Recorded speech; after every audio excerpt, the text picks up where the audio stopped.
Только через прямой диалог с людьми можно понять их проблемы, заботы и получить предложения граждан в предвыборную программу партии. Об этом заявил Владимир Путин, выступая на съезде «Единой России» в Москве. Президент отметил, что жители всех регионов страны, по сути, стали соавторами программы правящей партии на сентябрьских выборах в Госдуму.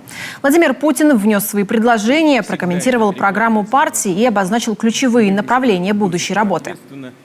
В приоритете и железнодорожная магистраль «Северный широтный ход», которая позволит стимулировать деловую активность, освоение громадных природных ресурсов Арктики, Урала, Сибири, включая Ангаро-Енисейский регион.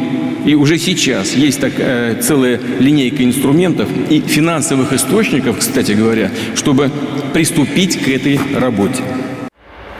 Крупные инфраструктурные и стратегические проекты не единственные актуальные для нашей республики вещи, считают единороссы в Коме. Президент заострил внимание на развитии здравоохранения и образования, доступности жилья, устойчивом росте экономики, в развитии сельских территорий и других важнейших вопросах.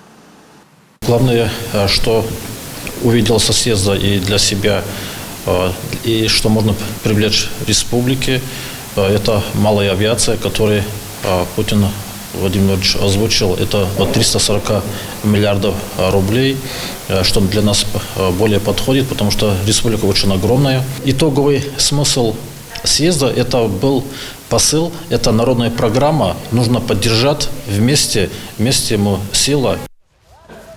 Президент отметил, что после летних пожаров необходимо также усилить систему лесоохраны в стране, особенно в таких лесных субъектах, как наш. На эти цели Федерация выделит еще 24 миллиарда рублей.